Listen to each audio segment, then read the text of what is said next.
Présentez-vous et Laurie, infirmière libérale, diplôme qui sert plus à rien. Coraline, infirmière libérale, effectivement, diplôme qui sert plus à rien. Alors, en France, j'ai travaillé à l'hôpital depuis 10 ans, 23 ans de fonction publique. Merci, monsieur.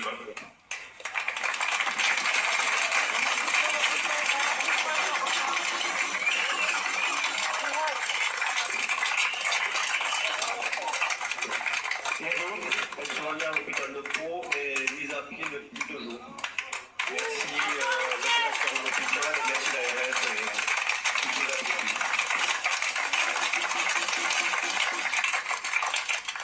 Bruno, infirmier et anciennement aide-soignant, 35 ans de carrière. Aujourd'hui, tout est fini.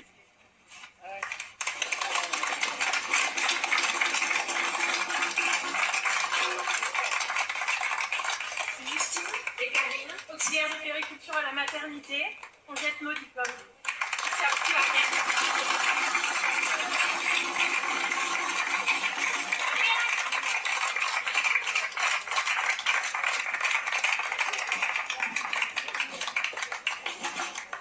Olivier, ancien officier militaire, je suis solidaire, même si je suis retraité.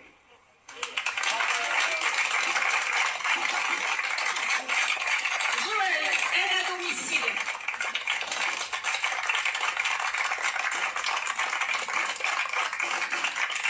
Monique, infirmière à la retraite au CHP. Et j'étais solidaire. Heureusement que je suis parti à la retraite. Parce que tout ça, ça me fend le cœur. Voilà, bon. Allez, là, je vais m'arrêter là. Excusez-moi que je fasse le... Voilà, je vais caler. Bonjour à tous. Aujourd'hui, nous sommes donc le... Comment dire... le 21, c'est ça, hein, si je ne me trompe pas. Hein. Donc 21 décembre 2021. Voilà, 21 décembre 2021. C'est bien ça. Je me présente sur le net. Mon surnom, c'est Djoubian. Je suis donc accessoirement, je dis bien accessoirement, spécialiste de la France.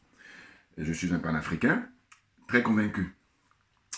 Voyez-vous, c'est une image qui date, je crois, il y a 3 mois, à peu près. Et comme j'ai vu que dans les commentaires, il y a un frère qui me disait, oui, vous voulez avoir ton point de vue sur le pass sanitaire, et puis maintenant c'est devenu pass vaccinal. Bah écoutez, ça c'est ça qui m'avait choqué, moi, à l'époque. Quand je dis choqué, non, j'ai été impressionné, voilà, par la démarche des agents sanitaires. Hein, c'est-à-dire, il y a des infirmières, des médecins, tous ceux qui travaillent dans le corps médical. Voilà. Ils sont venus là, ils font un geste qui est très symbolique. C'est énorme. Ils brûlent leur diplôme. Vous imaginez un peu la signification? Non mais, à la limite, je ne sais même pas quelle limite, parce que j'allais dire, si tu es à la retraite et que tu ne bosses plus et tout, mais le diplôme, c'est tout un processus. Tu as été en formation, tu as été à l'école, tu as été à l'université, et puis au bout de la formation, c'est sanctionné par le diplôme.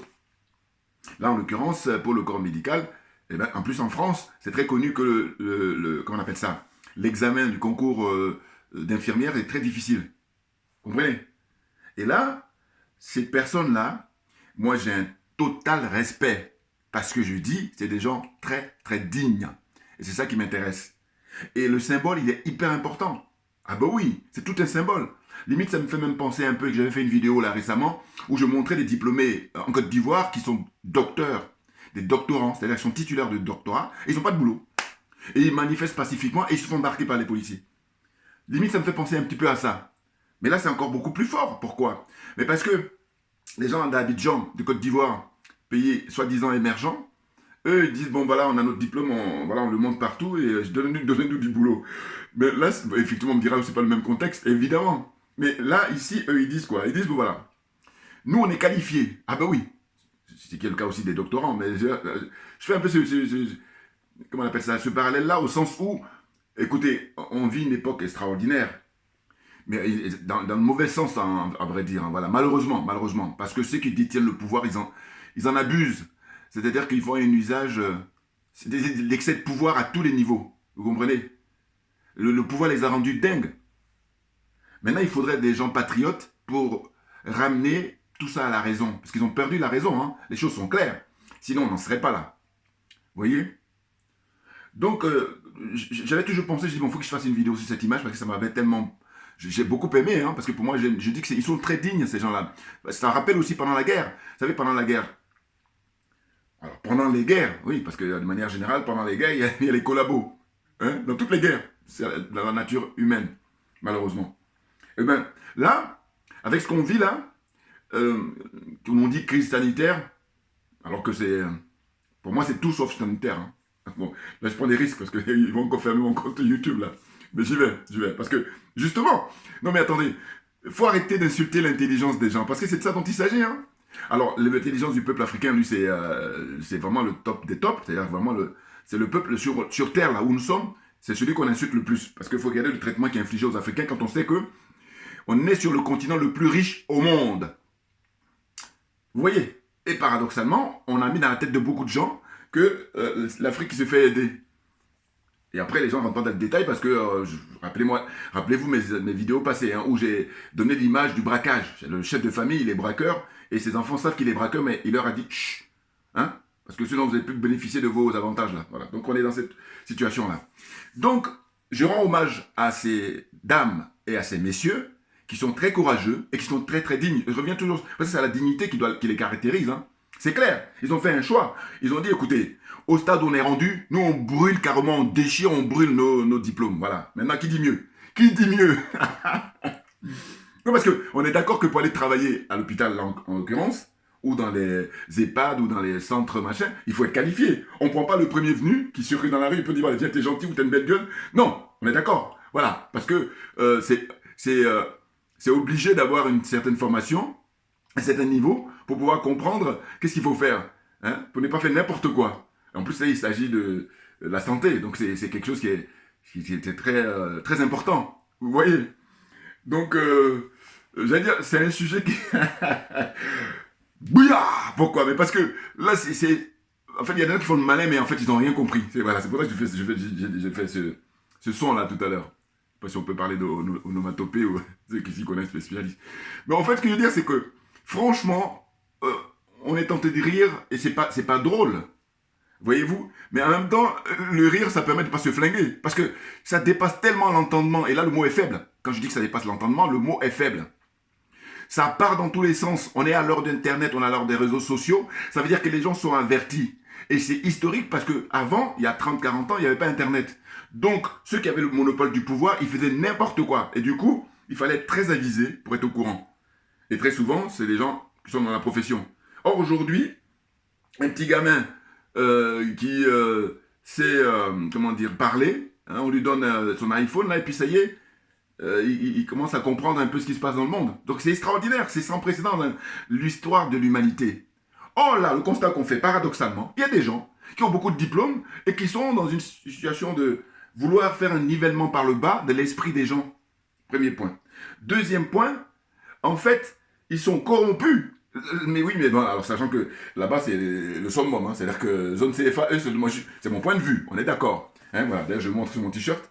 Et puis, il y a un frère aussi qui m'a demandé encore à nouveau pour les t-shirts. Ne vous inquiétez pas, je vous dis, je ne vais pas faire n'importe quoi. Mais de toute façon, tôt ou tard, ça va être diffusé, je vous rassure. Mais pour l'instant, je n'ai pas encore la garantie. J'ai la garantie que je ne vais pas faire n'importe quoi. Alors, bref.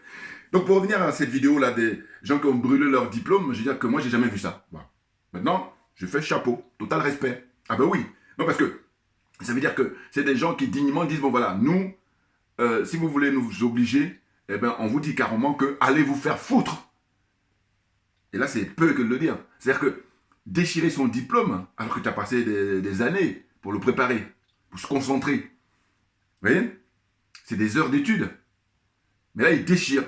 Mais c'est une insulte qui est faite à, comment dire ça, aux gens qui ont le pouvoir, en fait. Au système. Voilà. Parce que les diplômes, c'est le système. Vous voyez? Ah non, mais c'est hyper intéressant. Hein. Et là, en Guadeloupe, en Martinique, les gens manifestent. Et là-bas, les gens sont très dignes parce qu'ils disent que, écoutez, nous, on en a ras-le-bol parce que, limite même ce qui vient d'arriver là, le Covid là, c'est la coupe est pleine. Voilà. Et du coup, grosse manifestation depuis maintenant plusieurs semaines. Et comme dans la culture française, je parle des dirigeants, hein, ils sont dans le déni. Ils sont dans une fuite en avant. Hein? C'est des procédures dilatoires. Là, c'est ceux qui sont bons en droit. Là. Voilà. C'est le terme technique. Ils cherchent à gagner du temps tout le temps. Ils jouent le pourrissement. C'est la culture française qui veut ça. Je parle des dirigeants. Quand je dis pas des dirigeants, je veux que ce sont eux qui détiennent le pouvoir parce que le français lambda lui-même, il est pris en otage. Sachez-le. Et du coup, ce qui est intéressant, c'est que je regarde là, ces derniers temps un peu plus Afrique Média, et c'est très plaisant parce que les intervenants, ils sont très qualifiés. Parce que je dis, mis à part Afrique Média, c'est-à-dire dans la zone francophone, dites-moi quel pays francophone où ils sont au courant de ce qui se passe en France. Alors que eux, parce que moi je vis ici et donc je me définis comme étant spécial de la France et je parle en connaissance de cause, encore que je ne vous donne pas tous les détails concernant mon histoire, j'ai dit ça viendra, hein, le moment venu, mais pour l'instant non. Mais ceux qui sont très très curieux pourront peut-être savoir. Je dis bien peut-être parce que c'est pas évident, puisque je dis mon surnom c'est Djoubian, voilà. Mais c'est pour dire quoi, c'est pour ça que c'est par rapport au militantisme ici, par rapport à plein de trucs qui font que j'ai compris, voilà. Et puis j'ai compris parce que je suis un homme de terrain, vous voyez. Et puis je suis passionné de politique aussi, puis de la vie sociale, voilà. Et dès que tu es passionné de quelque chose, tu comprends plus facilement, hein, tout naturellement. Voyez-vous? Donc il y a des professeurs dans ce pays qui sont très qualifiés et qui on ridiculise, mais ça n'a pas de sens. Alors, vous connaissez très bien le professeur qui est à Marseille. Hein, et il est ridiculisé. Hein. Vous avez le professeur qui est, comment dire, Christian Perron, à Garches, c'est en région parisienne, dans les Hauts-de-Seine. Pareil, on le ridiculise, alors que c'est des gens très très pointus dans leur domaine. Et puis même, je dis, avant l'avènement du Covid, coronavirus, c'est des gens qui avaient reçu tous les prix. Et donc, ils ont une reconnaissance mondiale. Vous voyez? Et alors, il y a un autre encore qui est éminent, hein, c'est le professeur Luc Montagnier, prix Nobel de médecine. Il a eu le prix Nobel il y a quelques décennies, j'allais dire. Lui, c'était par rapport au VIH, SIDA. Même si ça prête à confusion ou enfin controverse. Mais en tous les cas, c'est des gens qui avant l'avènement du Covid, ils étaient très respectés. Oui, oh là, on est ridiculiste. Mais là, il faut se poser la question, comment ça se fait qu'on est ridicule? Parce qu'on est en pleine corruption généralisée. On est en pleine escroquerie morale. Et après, escroquerie matérielle. Vous voyez, donc, j'allais dire, c'est un sujet qui est un peu évident parce que les censeurs, là, ils sont aux aguets. Donc, c'est pour ça. Mais sinon, si on se trouve comme ça, dans un endroit où c'est fermé, tout ça, là, on balance tout. Ah bah oui, parce qu'on en sait beaucoup. Mais oui. Mais, pareil, on a à l'heure d'Internet, vous pouvez aller chercher, vous trouvez toutes les informations. C'est là où c'est intéressant. Ben oui. Parce que même des gens qui ont été censurés, ils ont ouvert des comptes... comment dire, ailleurs, et tout ça, voilà, parce que l'homme a besoin d'exprimer la douleur, a besoin d'exprimer ses idées, a besoin d'exprimer ce qu'il ressent. C'est quelque chose qui est tout à fait naturel, voilà. Et comme le ridicule ne tue pas, ben c'est pour ça que là, les gens, ils continuent à vivre, hein. Autrement, je veux dire, ils s'enterrent sous terre, parce que c'est vraiment, on a atteint un niveau, mais vous ne pouvez pas imaginer. C'est impressionnant. Ah ben oui, parce que, prenez l'exemple, ils ont été applaudis à la fenêtre pendant des semaines, les agents hospitaliers en France, même pas seulement en France, dans toute l'Europe, mais la France est venue après. Pour une fois, elle n'est pas initiatrice, parce que les leaders, enfin, les dirigeants français, ils aiment bien être, ils sont à l'origine de la création de la fête de la musique, il y a plein de trucs comme ça, ils aiment ça. Même on nous dit que, par exemple, la Coupe du Monde, c'est la France qui a eu l'idée, et puis je crois aussi même les JO. Je crois, si je ne me trompe pas. Mais en tout cas, la Coupe du Monde, c'est sûr. Mais il y a plein d'autres trucs. Donc, mais là, par contre, pour applaudir aux fenêtres là, les agents hospitaliers, ben, c'est venu d'ailleurs. Et puis eux, après, ils ont pris le relais. Et donc, pendant des semaines, on applaudissait à chaque fois. Je crois que c'était aux environs de 19h, avant 20h en tout cas. Allez, ils applaudissaient. Pendant 10 minutes, ben, ils applaudissaient pour dire qu'ils saluaient le courage de ces gens-là qui s'occupaient des gens, de l'être humain, pour le soigner, pour l'aider. Et quelques temps après, paf, les mêmes qu'on a applaudi, eh ben, maintenant on est en train de les ostraciser, on est en train de les traiter de tous les noms. C'est n'importe quoi. La France est une république bananière. C'est clair. Vous voyez? Et c'est pour ça que sur Afrique Média, j'ai regardé hier, voilà, j'ai regardé, puis j'ai vu l'intervention d'un frère là, qui lui est professeur très qualifié, hein, il est professeur en maths physique, et puis il a vécu ici. Voilà, donc il connaît très bien. Et quand je l'écoute parler, je dis, voilà, c'est clair. Et lui, on ne se connaît pas lui et moi, mais quand je l'écoute, je dis, mais voilà, c'est ça, parce qu'il a vécu ici, donc il connaît tout. Et ce qu'il dit est tellement vrai. Mais moi, c'est ce que je dis aussi, vous prenez mes anciennes vidéos, tout ça, voilà. Et je le dis même constamment. Vous voyez, quand je dis que la France est une république bananière, je ne le dis pas comme ça dans l'air, je le dis en connaissance de cause.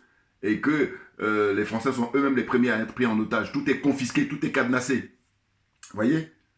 C'est ça, l'histoire. Et puis, en ce qui concerne là, les élections qui sont prévues au mois d'avril 2022, eh bien, là aussi pareil, c'est cadenassé parce que Éric Zemmour, j'en ai parlé un petit peu pour ceux qui ont vu mes anciennes vidéos. Hier, j'ai parlé de Madame Taubira, voilà. Et puis, ok, au suivant, voilà, j'ai prévu de faire une vidéo là sur, comment il s'appelle, Mélenchon, le plus gros démagogue de tous les hommes politiques français aujourd'hui, là, au moment où on parle, là, au XXIe siècle. Pour moi, c'est le plus gros démagogue, le plus gros menteur. Et bien, il est allé en visite aux Antilles, à Martinique, Guadeloupe, donc je vais faire une vidéo là-dessus. Voilà. Pour le démasquer. J'avais déjà fait une vidéo pour expliquer, quand il est parti à Burkina Faso, je dis, mais faut arrêter d'insulter l'intelligence du peuple burkinabéen. Hein? Du peuple du Burkina. Oui, parce qu'il est allé sur le mémorial du capitaine Thomas Sankara, alors que je dis que lui, il en sait beaucoup, il fait mine. Les frères et sœurs, partagez au maximum mes vidéos, faites des pouces, diffusez au maximum. Ben oui, parce que j'ai dit, c'est donnant-donnant. Moi, je fais là, j'exprime mon sentiment, puis on partage par vos commentaires et tout. Mais ça coûte rien. Après, moi, ça coûte rien. Vos abonnements, vous payez. Mais donc, je veux dire que, à la limite, même vous optimisez en faisant ça. Parce que si vous ne faites pas ça, alors que vous le fassiez, vous ne le faites pas, vous allez payer. Donc, autant faire. Voilà. Ça, c'est du bon sens. Voilà. Excusez-moi, mais. Tu voyez? Parce que je ne le dis pas tout le temps. Et puis, il y a un frère là, qui me fait la dit, mais n'oublie pas de leur dire. Ouais, donc, c'est pour ça. Mais sinon, vous l'avez marqué. Si vous prenez toutes mes vidéos, en général, je parle beaucoup moins parce que je me dis, ça devrait être. Comment dire, ça doit aller de soi, c'est-à-dire parce que ça fait partie du jeu d'une certaine façon, voilà, de faire une pouce pour quelque chose que tu regardes régulièrement, et puis le partager au maximum avec tous les gens que tu connais qui sont dans ton agenda ou dans ton carnet, hein, dans votre répertoire, si vous voulez. Voilà, donc c'est un plaisir de continuer à faire des vidéos pour partager nos avis, hein, et puis de dire que on est sur le bon chemin pour se libérer, parce que le soleil finit toujours par briller, la lumière finit toujours par apparaître, et qu'on ne peut pas rester dans l'obscurité pendant X temps, c'est pas possible. Parce que l'obscurité, pour moi, c'est l'artifice. Alors que le jour et la lumière, c'est le naturel. Voilà. Et donc, c'est le naturel qui finit par triompher. La vérité finit par triompher. Voilà. J'ai fait une courte vidéo comme ça pour donner mon point de vue sur ça. Et de dire que, ben, ils ne maîtrisent plus les gens. Donc, il faut une fuite en avant. Et puis, limite, même, ils ne sont pas loin de faire une politique de terre brûlée. Ils ont un peu déjà commencé là. Mais comme nous, on est dans la vérité et qu'on est convaincu qu'on est dans notre bon droit, hein, parce que plus rien n'est respecté, hein, plus rien n'est respecté, ni le code civil, ni le code pénal, ni le code du travail, ni même la constitution elle-même n'en parle pas. Donc c'est pour ça que quand je dis république bananière, j'allais dire que c'est peu que de le dire. Voilà. Et que la France, hein, elle est à l'image, comment j'ai dit, ben, les Français, ils ont les élus qu'ils méritent. Bah oui, parce qu'il va falloir qu'ils se réveillent, ils sont endormis là. J'allais même dire qu'ils sont même plus qu'endormis, c'est là maintenant le coma. Hein. Donc qu'est-ce qu'il faut pour les réveiller? Hein? Bon, les spécialistes là, allez-y, dites-moi. Quand on est dans le coma, pour réveiller, on va mettre des perfusions partout. Et puis, je sais pas. Mais c'est grave. Parce que je me dis, l'exemple de Martinique et Guadeloupe, ils devraient se réveiller, mais non. Hein, parce qu'évidemment, le chef braqueur, ben, comme il a passé le deal avec eux, pour lui, il faut la fermer. Parce qu'en retour, vous avez. Hein, ils n'ont pas promis 100 €. Voilà. Mais là aussi, c'est des miettes. Comment vous expliquez dans un pays où chaque année, ils engrangent plus de 440 milliards d'euros par rapport au tout le mécanisme du franc CFA, hein, donc ils récupèrent ça chez les Africains. Et puis, les gens, ils meurent ici dans le métro, enfin, je veux dire, au sens de dormir dans la rue. Voilà. Les SDF, moi, dans les années 80, il fallait les chercher pour les trouver. Mais aujourd'hui, malheureusement, regardez. Et elle est où la dignité humaine? Elle est où les organisations, là? Et d'ailleurs, j'ai déjà fait des vidéos il y a longtemps, hein, où j'ai dit, mais comment on peut voir dans ce pays, avec autant d'associations, qui à chaque fois demandent de l'argent? Alors que, voilà, donc l'argent qu'ils prennent en Afrique, ça va où? C'est la question qu'il faut se poser, si on est sérieux. Où va l'argent? Et eux, les Français, d'ailleurs, c'est la question qu'ils doivent se poser, mais comme ils sont dans une sorte de... Ils sont lobotomisés. Ah oui. Puis ils veulent faire le malin. Donc je dis, ferme-la. Et écoute les gens qui sont sérieux, qui sont intègres. Ouais. Parce que tu vas apprendre beaucoup et puis tu vas pouvoir avancer. C'est clair. Voilà ce que je voulais dire là pour aujourd'hui. Et puis, toujours pareil, hein, on est au taquet. Voilà. Et merci à vous pour votre fidélité. Merci à vous pour votre attention. Et puis à très bientôt. Merci bien.